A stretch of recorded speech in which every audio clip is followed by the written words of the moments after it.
വല്ലാത്തൊരു അപജയമാണ്. അപ്പോ മജ്സഅത്ത് ബിൻ സൗർ റളിയല്ലാഹു അൻഹുവിന് കടന്നു പോകാനുള്ളത്, തുസ്തറിലേക്ക് പോകാനുള്ളത് ഇതുപോലെയുള്ള ഒരു വഴിയിലൂടെയാണ്, പാറക്കെട്ടിനുള്ളിലൂടെ. ചിലയിടത്ത് തലമുട്ടും, അപ്പൊ കടന്നു പോകണം. വെള്ളമുണ്ടാകും, നീന്തി പോകണം. ചിലയിടത്ത് നടക്കാൻ പറ്റും. അങ്ങനെ ഹൈറ്റ് കുറഞ്ഞും കൂടിയും 10 കിലോമീറ്ററിലേറെ വെള്ളത്തിലൂടെ യാത്ര ചെയ്യണം, ആരും കാണാതെ. കാരണം മജൂസികൾ കൈയടക്കി വെച്ചിരുന്നൊരു കോട്ടയായിരുന്നു അത്.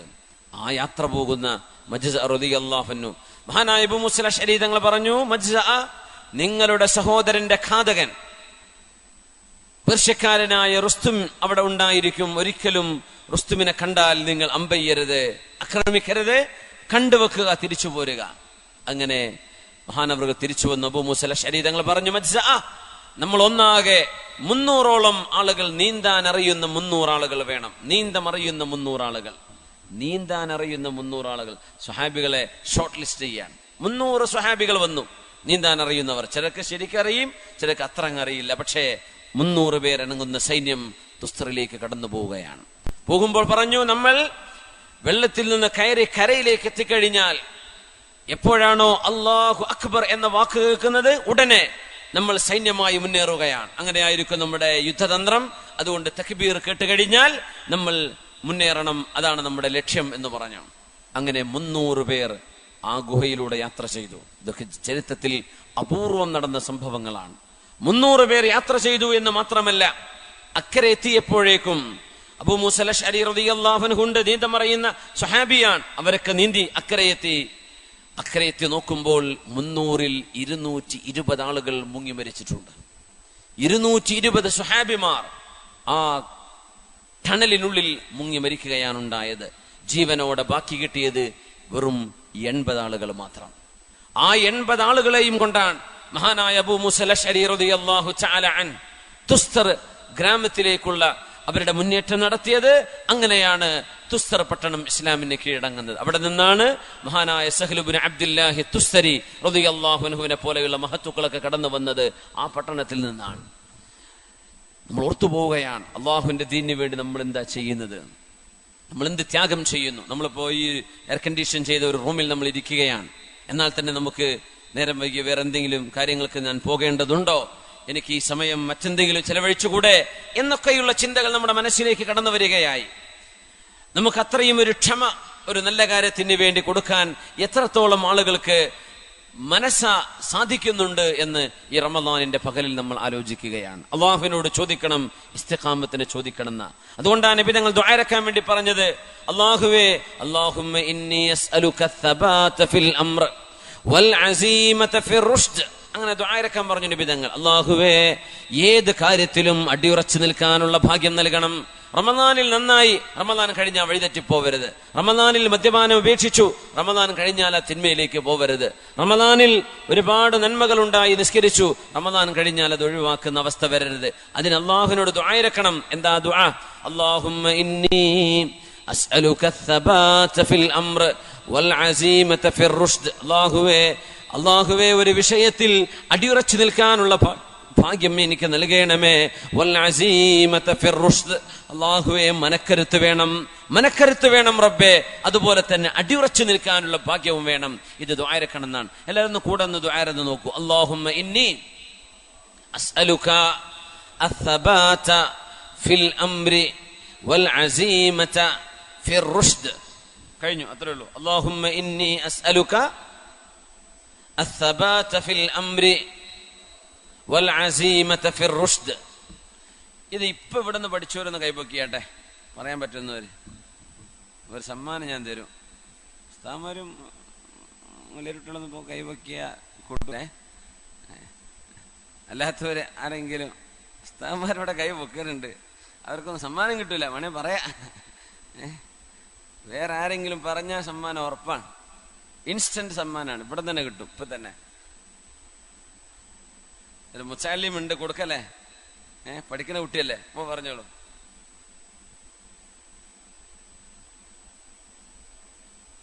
മാഷാ. അല്ലാഹുമ്മ ഇന്നി അസ്അലുക അസ്സബാത ഫിൽ അംരി വൽ അസീമത ഫിർ റുഷ്ദ്. മാഷാ അല്ലാഹ്.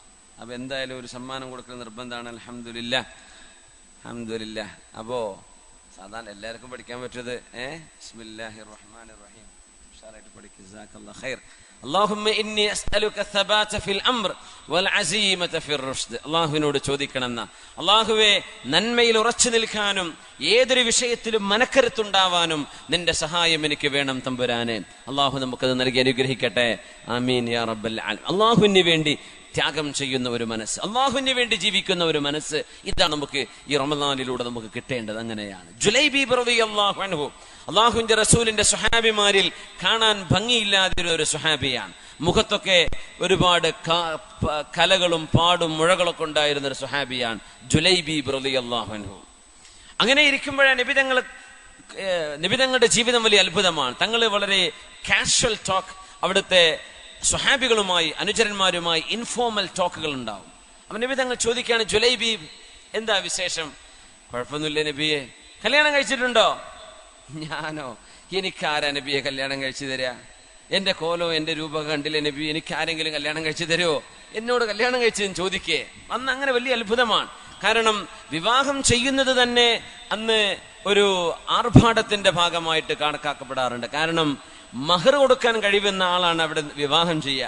നമ്മളിപ്പോ ആണായിട്ട് നിന്നെടുത്താൽ മതി. വാപ്പ എന്ത് ചെയ്യണം? മഴ പെയ്തുണ്ടോ? മാഷാ അല്ലാഹ്, നല്ല മഴയാണ്. മാഷാ അല്ലാഹ്. ഇത് ബേസിന്റെ കാറ്റാണോ മഴന്റെ കാറ്റാണോ? മഴേണ്ടതാ. മാഷാ അല്ലാഹ്, അൽഹംദുലില്ലാഹ്. അള്ളാഹുവിന്റെ നിഅമത്ത് ആർക്കും ബുദ്ധിമുട്ടും പ്രയാസമാവാത്ത രീതിയിൽ അള്ളാഹു നല്ല മഴ നമുക്ക് നൽകട്ടെ. കാരണം ഒരുപാട് നമ്മുടെ ജില്ലയിൽ തന്നെ ഒരുപാട് ചൂടനുഭവിച്ച ഏരിയയാണ് നമ്മുടെ ഈ പാലക്കാടിന്റെ ഈ പരിസര പ്രദേശങ്ങളൊക്കെ. നല്ല ചൂടായിരുന്നു ഇവിടെ അല്ലേ? അതുകൊണ്ട് നിങ്ങൾക്ക് നല്ല മഴ വേണം, അത് ബുദ്ധിമുട്ടില്ലാത്ത മഴ വേണം ഇൻഷാ അല്ലാഹ്. ഒരു പ്രളയമോ കെടുതിയോ പ്രയാസങ്ങളൊന്നും ഇല്ലാത്ത അള്ളാഹുവിന്റെ അനുഗ്രഹമായി പെയ്യുന്ന മഴ അള്ളാഹു നമുക്ക് എമ്പാടും നൽകട്ടെ. ആമീൻ യാ റബ്ബൽ ആലമീൻ. അപ്പോ ജുലൈബീബ് തങ്ങൾ ചോദിച്ചു, നബിയെ എനിക്കാരാ നബിയെ കല്യാണം കഴിച്ചു തരാ? എനിക്കാരും.